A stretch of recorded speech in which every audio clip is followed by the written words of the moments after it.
Vamos a tratar de dar resolución a este caso clínico interesante que colgamos en la página hace un par de días.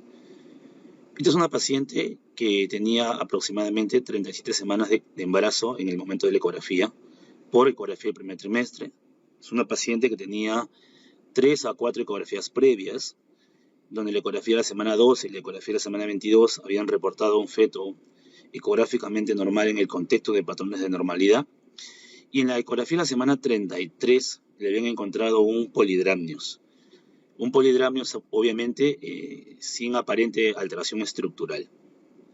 Vino a las 38 semanas con nosotros para evaluarla y efectivamente corroboramos, como ustedes pueden apreciar acá, que había un polidramnios. En este caso encontramos un HILA de casi 29, o sea, podemos considerar un polidramnios moderado. Pero otra cosa que nos llamó la atención básicamente fue esta parte que está acá, que ustedes pueden apreciar, que corresponde a la cámara gástrica. La cámara gástrica, si bien es cierto, se evidenciaba ecográficamente hablando, pero sin embargo era una cámara gástrica bastante pequeña y por ratos incluso se veía mucho más pequeña de lo que muestra este video. Con esos hallazgos, entre lo que era una cámara gástrica pequeña y un polidramnios moderado, comenzamos a sospechar de que efectivamente este paciente tenía un polidramnios porque había una supuesta o sugestiva alteración estructural en la vía digestiva elevada. Y es por eso que cuando hicimos la ecografía empezamos a buscar básicamente a nivel esofágico, un signo ecográfico que es interesante evidenciarlo, que ustedes van a apreciar en esta zona. Acá, esta es la parte del cuello fetal, y aquí van ustedes a apreciar una especie de dilatación anicogénica en fondo de saco ciego, esta parte que está acá. Y esto corresponde a un stop que ocurre a nivel esofágico, ¿no es cierto?, cuando el feto deglute líquido amniótico. Este signo ecográfico llamado bolsón esofágico es básicamente un signo de sospecha en vida prenatal de una atresia esofágica si además se asocia a un estómago visible, pequeño o ausente y a un polidramnios moderado o severo. Entonces, en condiciones en las que uno se encuentre ante a un polidramnios, ¿no es cierto?, y sobre todo si es moderado a severo, miren siempre, ¿no es cierto?, la burbuja gástrica y evalúen el tamaño o la presencia. Y si la ven pequeña o la ven ausente, vayan y traten de evaluar la región del cuello fetal, justamente esperando que el bebé degluta el líquido, porque este signo ecográfico del bolsón esofágico se evidencia, ¿no es cierto?, cuando van a ustedes ver que el bebé traga el líquido. Si no, no se puede evidenciar. Entonces, ¿cuál es la estrategia? Si ustedes encuentran un estómago no visible o un estómago pequeño, lo primero que hay que pensar es que sea algo fisiológico. Esperamos más o menos unos 30 o 50 minutos para repetir la exploración. Valoramos otra vez, en este caso, el líquido amniótico para valorar y descartar anomalías. Si ese estómago pequeño o no visible se asocia, por ejemplo, a un líquido amniótico disminuido, puedo pensar en estas cosas, en RCU, RPM, agenesia renal bilateral o displasia renal bilateral. Si por el contrario el líquido amniótico está incrementado en un feto en el que el estómago está pequeño o no visible, yo debo evaluar la anatomía fetal de manera detallada para buscar estas malformaciones mayores, como una anencefalia, una hernia diafragmática congénita, un defecto del labio o una micrognatia. Si yo evidencio que estructuralmente no hay una lesión evidente, yo tengo que pensar de que esa anatomía aparentemente normal asociada a un polidramnios moderado o severo, la primera posibilidad, después de haber descartado todo, es la atresia esofágica. El problema es que este diagnóstico es un diagnóstico que tiene baja tasa de detección en vida prenatal. La evidencia dice que es aproximadamente de un 25 a 45%. Y quizás sea porque hay atresias esofágicas que tienen fístulas traqueoesofágicas, y cuando hay fístulas traqueoesofágicas normalmente el estómago va a estar presente y suele confundir al operador porque siempre suele pensar que ese estómago está visible y por lo tanto está normal, porque obviamente está normal, pero está reflejando que es un estómago pequeño y que algo está pasando arriba en el esófago.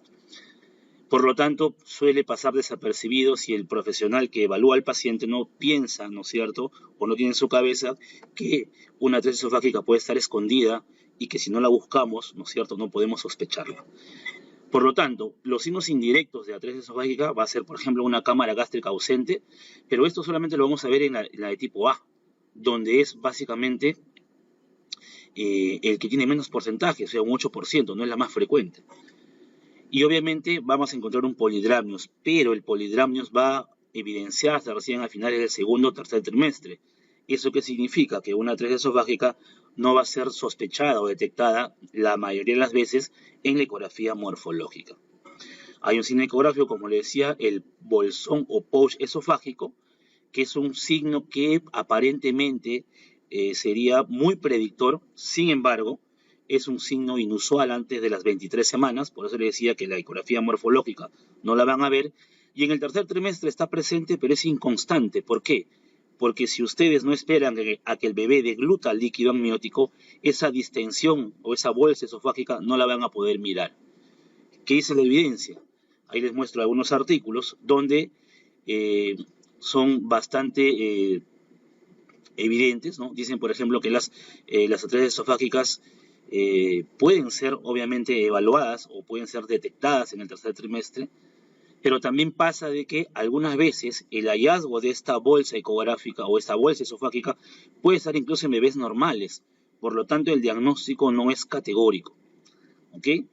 Este último estudio del año 2019 nos muestra, por ejemplo, de que la bolsa esofágica o el diagnóstico de atresia esofágica estuvo presente, por ejemplo, cuando había un polidramnios en más de la mitad de los casos, aproximadamente en el 56%. Se identificó un estómago pequeño ausente en la mitad de los casos de atresia esofágica confirmada, y se ha demostrado, por ejemplo, que la combinación de polidramnios y una burbuja estomacal pequeña o ausente aumenta la precisión del diagnóstico prenatal de atresia esofágica. Se ha encontrado que tanto el polidramnios como una burbuja estomacal pequeña o ausente se hacen con una mayor incidencia de diagnóstico falso positivo también. O sea, por lo tanto, hay un poco de controversia.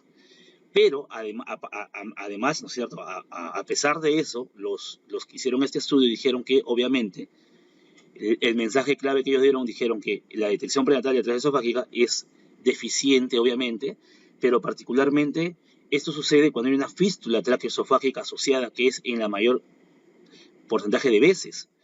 Y sin embargo, encontrar un signo de la bolsa ecográfica o el famoso push esofágico, podría hacernos la sospecha. Obviamente, la idea está que este paciente luego sea referido, ¿ok? Y sea evaluado en una unidad mucho mayor para que constaten este supuesto diagnóstico. Obviamente, muchas veces el diagnóstico va a ser confirmatorio de vida postnatal. En este caso, a la paciente le hemos hecho el seguimiento, le hemos llamado para corroborar qué pasó con su bebé, y efectivamente nos confirmó que nació el feto aproximadamente a la semana, porque llegó con el reporte, y efectivamente tenía una atresia esofágica. Entonces, esto es lo que le quería mostrar, un poco de evidencia que va a afianzar lo que les estoy mostrando. Una vez más, quiero agradecer por visitar la página y invitarlos a que, si les pareció interesante este pequeño tutorial, lo compartan.